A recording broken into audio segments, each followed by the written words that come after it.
감정의 전장에서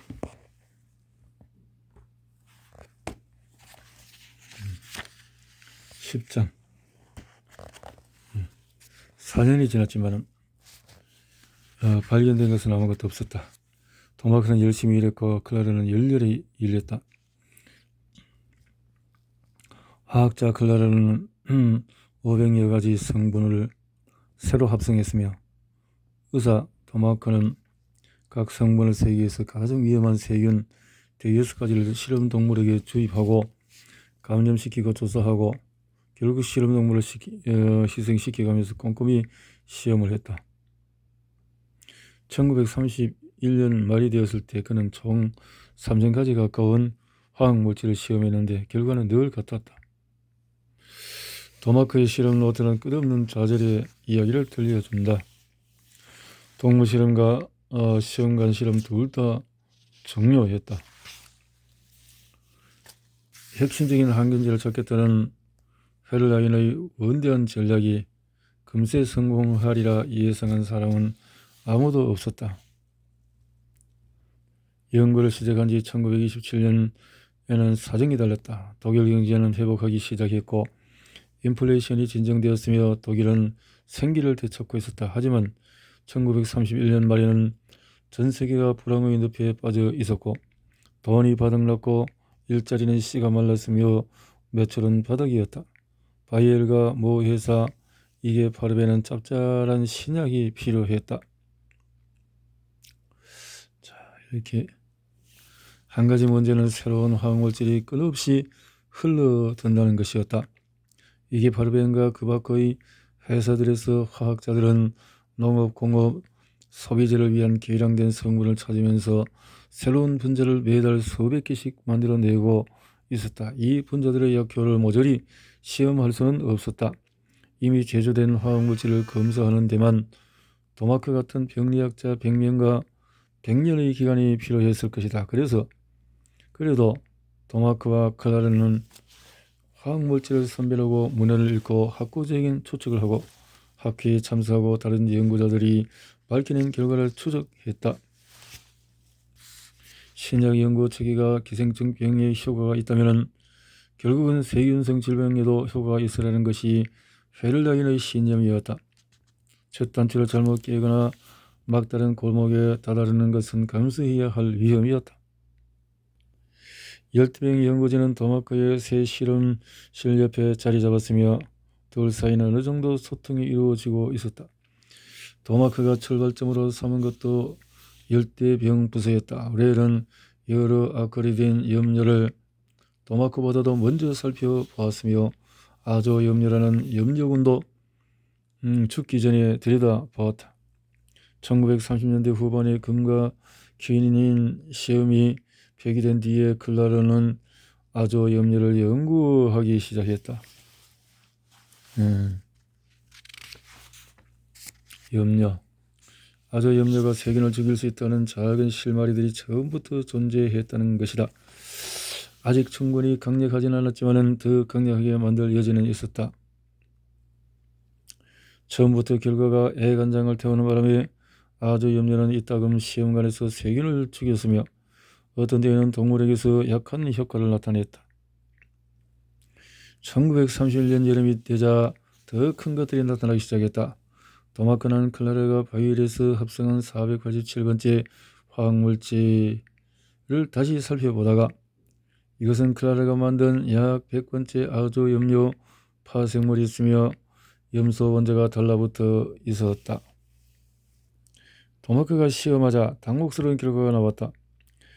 클라라의 세 분자 중에서 어떤 것은 세균의 미량의 효과가 있었지만 다른 것들은 구조가 비슷해 보이는데도 전혀 효과가 없었다.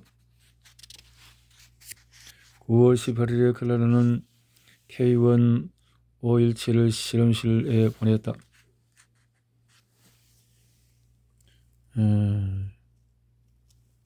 이렇게 스트랩도 연쇄구균이라고 쓰여쓰고 이 화학물질을 딴 것보다 더 낮은 농도에서 작용했으며 경구 투여해도 효과가 있었다. 그의 시험용 연쇄구균에만 효과가 있었으며 시장에 내놓을 만큼 강력하지도 않았다. 이제 더마크는 자신이 올바른 방향으로 가고 있다고 확신했다. 드디어 더 고무적인 결과가 나오기 시작했다. 특히 클라라가 염소 원자를 하나 대신 둘을 붙인 K1-529는 연쇄구균 이외의 세균에도 효과가 있는 듯했다. 자, 그래도 무슨 이유에서인지 긍정적인 결과가 뚝 끊겼다. 클라르 최신 변이형들은 하나도 효과를 나타내지 않았다. 클라르와 도마크는 무슨 수를 써도 아주 염려 시험을 제 궤도에 올려놓을 수 없었다. 진정한 돌파구는 아니었어도 적어도 희망의 근거이던 효과는 사라져버렸다. 결과는 혼란스럽고 들썩날썩했다. 그때 헤를라인이 클라라에게 면담을 청했다. 노인이 자신의 유능한 마치 경주마 같고 무척 빠르고 지독한 예민한 청년 화학자가 의기소침해 있는 것을 감지했는지도 모르겠다. 1932년 10월의 첫 주에 클라라는 황합류 곁사슬을 자신의 아주 염려에 붙이기 시작했다. 그가 처음에 만든 것 중에 하나는 파라아미노 벤젠 술폰 아미드를 붙인 아조로 술파닐 아미드로 불리는 분자인데 헤를라인을 비롯한 화학자들이 20년 전에 쓰던 화합물 중에 하나였다. 1932년 10월에 초 도마크에게 전달된 최초의 황합류 아조염료는 K1-695였다. 그 뒤에 무슨 일이 났는지는 사람마다 기억이 다르다. K1-695가 실린 도마크의 실험 노트 페이지 앞에 있는 수천 페이지와 다르다. 도마크는 일관성에 집착하는 성격이어서 시험 결과를 기록할 때 세균 목록 대개는 실망스러운 OW와 함께 무엇을 항상 왼쪽 페이지에 적었다. 하지만 K1-695 페이지에는 세균 목록에 대한 결과가 대부분 오른쪽에 밀려나 있다. 그것은 연쇄구균이다. 목록이 온통 W뿐이다. 더하기 표가 하나 붙은 더블, 두 개 붙은 더블, 세 개 붙은 더블. 도마크가 아니 그 누가 이제껏 본 어떤 화학물질과도 다르게 작용했다. 생쥐를 연쇄구균 감염으로부터 완벽하게 보호한 것이다. K1-695를 주사기로 투여해도 생쥐를 보호하고 경구 투여해도 보호하고 어떤 용량을 투여해도 보호했다. 생쥐는 살았을 뿐 아니라 더없이 건강했다. 부작용은 전혀 나타나지 않았다. 결과가 너무 완벽해서 실제 실험 결과가 아니라 차고처럼 보일 정도였다. 실험 절차에 무언가가 잘못된 것 같았다. 세균을 충분히 주입하지 않은 것 같기도 했다. 도마크는 즉시 K1-695 농도의 범위를 넓혀 다시 실험할 것을 지시했다. 투여량을 줄였는데도 실험용 생쥐는 살아남았다. 독성은 여전히 나타나지 않았다. 신기하게도 시험관에서 연쇄구균을 죽이지 못하고 살아있는 동물에서만 효과가 있었다. 또한 다른 어떤 병원균도 아닌 오로지 연쇄구균에만 작용했다. 하지만 연쇄구균이 일으키는 질병의 수와 치사율을 생각하면 적소에 작용하는 셈이었다. 세 번의 재시험이 모두 성공했다. 헤를라인은 보고를 받았다. 그는 희소식을 듣고서 도마크에게 더 많은 사실이 밝혀질 때까지 함가할 것을 당부했다. 이제 도마크는 클라라가 달프간 만들어낸 모든 화학물질, 아조이든 아니든과 나머지 다른 화학자들이 원하는 물질에 대해 연쇄구균 시험을 시행했다. 모든 동물이 죽었다. 슈퍼 연쇄구균 시험에는 아무 문제도 없었다. 하지만 K1-695는 여전히 생쥐를 보호했다. 이것은 바이올의 표준적인 운영 절차였다. 도마크는 특허에 대해서는 별로 걱정하지 않았다. 도마크에게 중요한 사실은 5년간 아무것도 통하지 않았는데 이제 갑자기 모든 것이 제대로 돌아가는 것처럼 보인다는 것이었다. 클라라는 이제 K1-695의 변이형을 만들었는데 황을 아주 염료들의 정확한 위치에 붙이기만 하면 약품이 연쇄구균에 작용한다는 사실을 발견했다. 황을 아주 염료에 붙이면 어떤 아주 염료든 상관없었다. 변덕스럽고 무능한 화학물질이 효율적인 약재로 탈바꿈했다. 황합류 곁사슬을 아주 염료의 한쪽 끝 특정 지점에 붙이기만 하면 되었다. 달라붙기만 하면 연쇄구균에 효과가 있었다. 클라라는 탐색을 계속했다. 분자를 다른 방식으로 조정하면 다른 종류의 세균에 대해서 효과가 있을지도 모른다고 생각했다. 암에 대항하는 변이형이 있을 수도 있었다. 클라라와 도마크가 지침을 삼은 원리는 가운데의 틀, 즉 아조염료의 주 사슬이야말로 약제가 효력을 발휘하기 위한 핵심이라는 것이었다. 11월 말이 되자 모든 관심이 KUN 730에 집중되었다. 이렇게 해서 이렇게 도마크는 이 동물들에게 한때 세균 세포벽이 된 것을 조각을 보았다. 자네들은 여전히 동물 면역기에 공격받고 있었지만은 이것이 다였다. 이 생쥐를 들여다보는 것은 전투가 끝난 격전지를 바라보는 것 같았다. 세계는 완쾌했다. 훗날 기자들은 나름의 이야기를 지어냈는데 그것은 단 한 번의 순수한 발견의 순간을 중심으로 한 일종의 성탄절형 감동 스토리였다. 신문과 잡지에 널리 되풀이 되는 판본에서 도마크는 1932년 성탄절 직전에 자신의 동물 실험설에서 흰생쥐 26마리를 거른다. 그리고 KUN 730 투여본을 직접 준비한 뒤에 12마리에게는 작은 고무관을 목에 꽂아 위에 직접 주입하고 대조군인 나머지 14마리에게는 어떤 약제도 투여하지 않는다. 그런 다음 각지의 배에서 작은 부분을 면도하여 치명적인 분량의 연쇄구균을 복강에 주사한다. 며칠 후 성탄절이 가까워지면 대조군 생쥐는 모두 죽는다. 하지만 KUN 730을 투여한 생쥐는 일주일이 지나도록 12마리 모두 살아있다. 엘버 펠트는 기쁨의 도가니다. 1932년 성탄절 연휴가 다가오면서 바이엘이 첫 항균 약제로 들뜬 것은 사실이다. 도마크 KUN 730의 결과를 헤럴라인에게 보여준 뒤로 바이엘 특허 변호사 홍보 담당자 고위 임원들과의 회의가 잇따라 계획되었다. 도마크는 결과를 발표해달라는 요청을 받았다. 신약의 사전 명칭은 스트레토조는 재빨리 승인되었다. 클라라는 KUN 730 구조의 변이형에 대한 수요 증가에 대처하려고 미치와 함께 일하기 시작했다. 12월 중순이 되었을 때 두 사람은 새로운 형태의 연합원계를 발견했다. 황을 아주 염료의 올바른 위치에 붙이기만 하면 효과적인 항연쇄구균 약제를 만들 수 있다는 사실이 분명해졌다. 무엇을 바꾸든 효과가 있는 약제를 얻을 가능성이 컸다. 여기까지는 좋은 일이었지만 회사는 딜레마에 빠졌다. 신약이 공개되면 특허 출원이 승인되어 등록되는 즉시 공개해야 한다. 유기화학의 기초 기술만 있으면 누구나 황약제를 만들 수 있을 테니 말이다. 바이엘이 모든 신약의 특허를 출원할 수는 없었다. 하지만 가장 좋은 것들의 특허를 출원하는 것은 가능했다.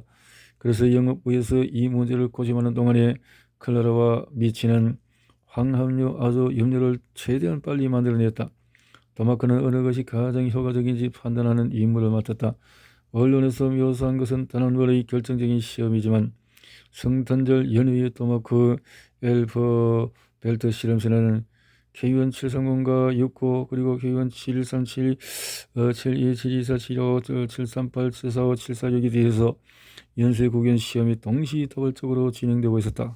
그의 말 2주 동안에 생쥐 수백 마리가 감염되고 희생되고 검사되었으며 결과가 검토되고 교차 확인되고 비교되었다. 도마크는 12월 27일 결론을 도달했다. KUN 730이 최고였다. 헤럴라인은 결과를 예상한 것 같았다.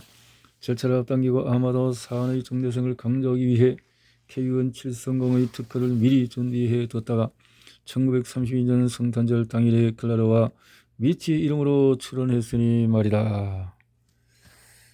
이렇게 2부에서 이렇게 하나의 성공적인 열매를 맺었다 이 말인데 자, 발견이란 준비된 마음을 만나는 우연한 사건이라고 말할 수 있다. 발견. 오른쪽 11장. 독일의 화학 특허는 종종 아리송한 구석이 있었다. 제품을 출시하려면 특허는 필수였다. 독일의 특허는 미국과 달리 신규 화학물질 자체가 아니라 제조 과정을 대상으로 했다. 독일 법은 목적이 아니라 수단을 보호한 셈이었다. 독일의 특허 출원 절차에 따라서 바이엘은 K1 730의 실험실 제조 과정을 권리를 확보할 만큼 명확하되 너무 명확하지는 않게 서술해야 했다. 절차를 너무 시시콜콜 서술하면 누구나 새 화학물질을 만들고 그 구조를 연구해 다른 제조법을 찾아내서는 새 과정에 특허를 출원할 수 있었다. 그러면 최초 특허의 가치가 낮아질 수밖에 없었다. 따라서 독일에서는 화학 특허를 출원할 때 제조 과정을 묘사하되 복잡하기는 힘들게 하는 경우가 대일반적이었다. 바이엘 특허 부서의 문서 작성 직원들은 에드르기어 대가였다. 그들의 미묘한 언어는 가장 애매모호한 현대 소설가에 맞먹었다. 장에 내놓을 만한 것은 하나도 없었다. 적어도 지금은. 하지만 항균제 발견에 자금을 쏟아부은 휘를라인의 도박이 드디어 본전을 뽑기 시작한 것 같았다. 스리프트 오존을 시작으로 모든 종류 질병의 효과가 있는 아주 기반 항균제가 쏟아져 나올 것 같았다. 바이엘이 마침내 엄청나게 풍요로울 제약 분야에 발을 디딘 것 같았다.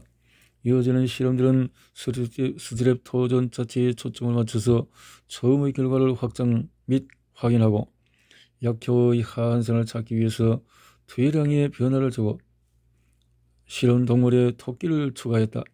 이 약제가 실험 동물에게 정확히 무슨 일을 하는지 알기 위해서 더 복잡한 독성 및 제약학 연구가 진행되었다.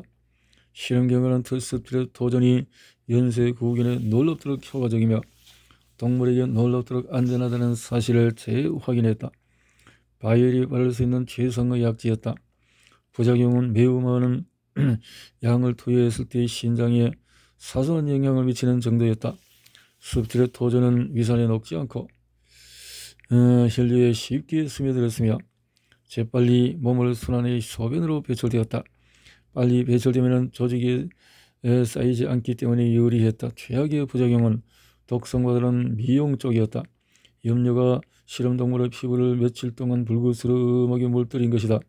스트랩토존은 믿을 수 없을 만큼 좋았다. 말이 안 될 만큼. 여전히 연구진은 연쇄 구견뿐 아니라 그 밖의 연병원균에도 효과가 있는 아주 염료를 찾고 있었다. 아돌프 히틀러가 독일 총리로 지명된 지 몇 주 뒤이자 독일의 의사당 화재 사건이 일어나기 며칠 전인 1933년 2월 20일 위대한 산업가이자 바이엘의 총수인 카를 디스베르크는 뿌듯한 몸짓으로 세계에서 가장 큰 전기 표시기의 스위치를 올렸다. 그것은 그의 거대한 레버쿠젠 공장의 굴뚝 두 개 사이에 매달린 2200개의 전구였다. 20층 높이의 원 안에는 바이엘의 유명한 십자가 바이엘 두 개를 Y에서 교차하도록 가로 세로로 배치한 것이 들어있었다. 이 번쩍거리는 상징물은 거대한 아스피린 알약처럼 생겼다. 처음에는 원돌레가 켜졌다 꺼지고 뒤이어 바이엘이 켜졌다 꺼지더니 이 패턴이 밤새도록 되풀이되었다. 이것은 그들께 쓴 바이엘스의 국제적인 상표로 수 킬로미터 떨어진 곳에서도 라인강에 비친 그림자를 볼 수 있었다. 이것은 바이엘사 2개 파르벤이 아닌 그의 바이엘, 그가 거대한 기업으로 키운 회사, 전쟁과 경제 위기와 기업 합병에서 살아남은 회사가 아직도 건재하다는 것을 세상에 알리는 디스베르크 선언이었다. 디스베르크는 번쩍이는 회사 상징물 앞에 선 채 운집한 직원들에게 말했다. 남쪽의 십자가가 뱃 사람들에게 방향과 희망을 선사하듯이 독일 산업의 심장부에 있는 이 서쪽의 십자가는 독일의 상인, 독일의 기업인, 독일의 노동자에게 우리의 용기와 확신의 상징으로 빛날 것입니다. 또한 온 세상에 독일 산업의 성실성과 실력을 과시하는 상징이 될 것입니다. 놀랍기도 하지만 두 번째 분자 K1 821 술파닐 아미드를 아저틀이 아니라 비교적 단순한 탄소 및 질소 사슬에 연결한 것은 효과가 있었다. 아니 엄청난 효과가 있었다. 이 발견은 바이엘 의약품 연구 계획을 송두리째 뒤흔들었을 법이었지만은 어떤 이유에서인지 그러지 않았다. 회사 전체가 심호흡이라도 하듯 다시 다들 잠시 뜸을 들였다. 그런 뒤에 미치와 클라라는 다시 광적으로 작업에 착수했다. 이번에도 대상은 아주 염료였다. 지난 몇 달간 비교적 느슨하던 작업 속도는 연말이 되었다. 그들은 왜 K1 821과 그 명백한 의미 돌이켜보면 외면했을까? 어쩌면 화학물질 하나의 결과는 변칙으로 치부되었을 가능성이 있다. 여러 과학자의 실험 노트와 마찬가지로 토마크의 실험 노트에는 이례적이고 재현 불가능한 결과 몇 가지 근거를 제시할 수 없는 이따금씩의 성공과 설명할 수 없는 것이 여기저기 흩어져 있었다. 아마도 보고 싶은 것만 보이는 현상의 사이였을 것이다.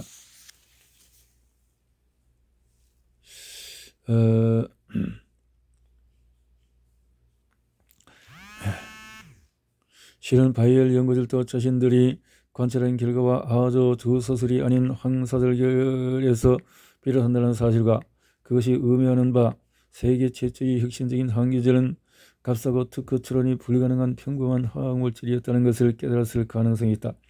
황은 아무나 만들 수 있기에 바이엘이 이것으로 돈을 벌 방법은 전무였다. 이유야 어떻든 바이엘 연구진은 아주 염려로 돌아갔다.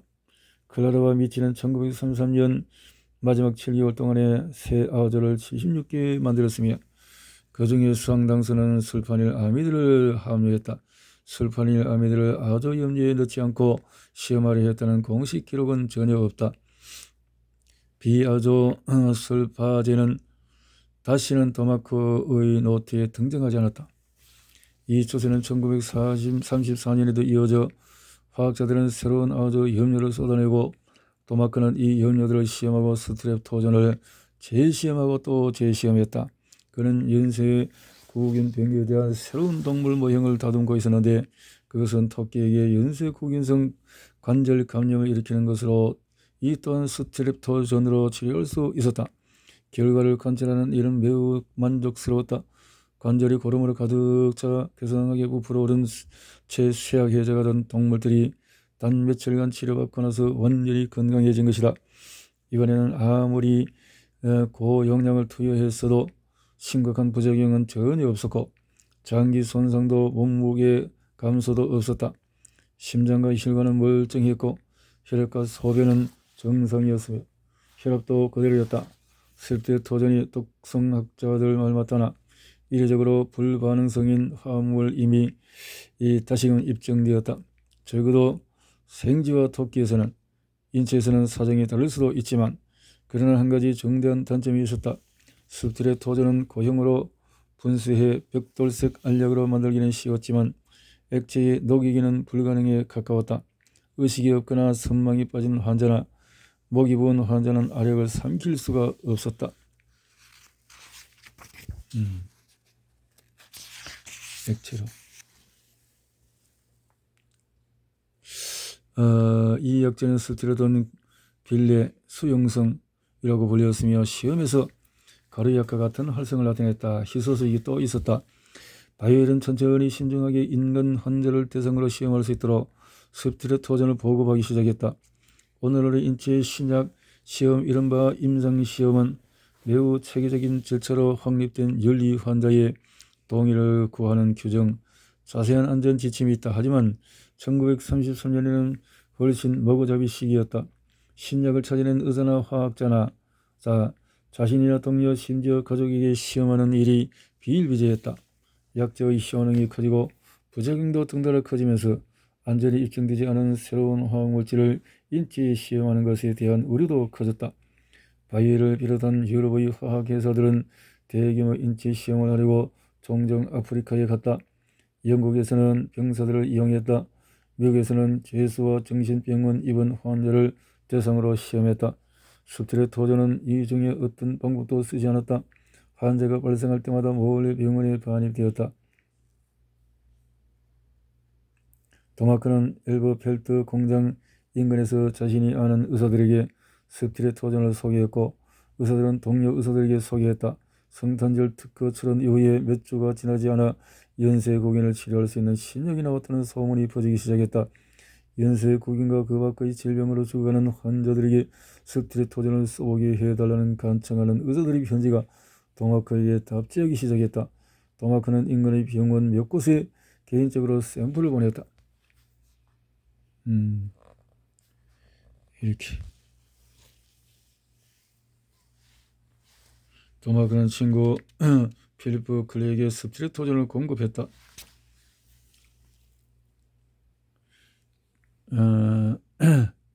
클레는 부다페스트 미술가 파이플로와 결혼을 했다. 그녀가 유대인이라는 사실은 둘 다 개의치 않았다. 클레는 목이 연쇄고기에 심하게 감염되어 병원을 찾은 8살 여자아이에게 도마크의 신약을 시험했다. 세균은 아이의 몸에 침입해 편도 뒤쪽에 종기를 형성했으며 혈액에 스며들기 일보 직전이었다. 소문이 퍼지면서 스피리토전을 달라는 요청이 꾸준히 늘었다. 사례는 개별적이었고 투여량은 제각각이었으며 하인이 헤를라이는 훗날에 질문을 바꿔서 오랜 뜸들인 뒤에 이렇게 말했다. 바이엘레브에 넘어서야 할 불신의 장벽이 있었다고 발표하기 전에 시험하고 재심한 것은 스피리토전이 말이 안 될 만큼 좋았기 때문이라고 말했다. 신약 발표가 연기된 또 다른 이유는 바이엘이 더 나은 것을 바라고 있었을지도 모른다. 미치와 칼레라가 아주 염려를 꾸준히 연구한 것은 임질 포도국연 결핵의 효과가 있는 새로운 형태를 찾고 있었음을 시사한다. 이렇게 저렇게 해서 승인을 기다리며 검토 중에 있는 한 공개될 일은 없었다. 그들에게는 시간이 있었다. 하지만 영원히 비밀에 붙일 수는 없었다. 약지를 쓰는 의사들은 입이 너무 썼다. 1934년이 되자 멀리 영국에서도 몇몇 의사와 화학자가 라인한테에 뭔가 물어있고 있다라는 낌새를 취했다.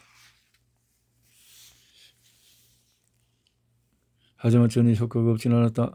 논문에 실린 독일 학술지는 명성이 있고 널리 읽혔기에 많은 사람들이, 비록 열광한 사람은 거의 없었더라도 논문을 보았다. 논문이 발표되어 더 많은 임상 보고서가 공개될 길이 열리면서 이런 보고서들이 의학 학술지에 정기적으로 등장했다.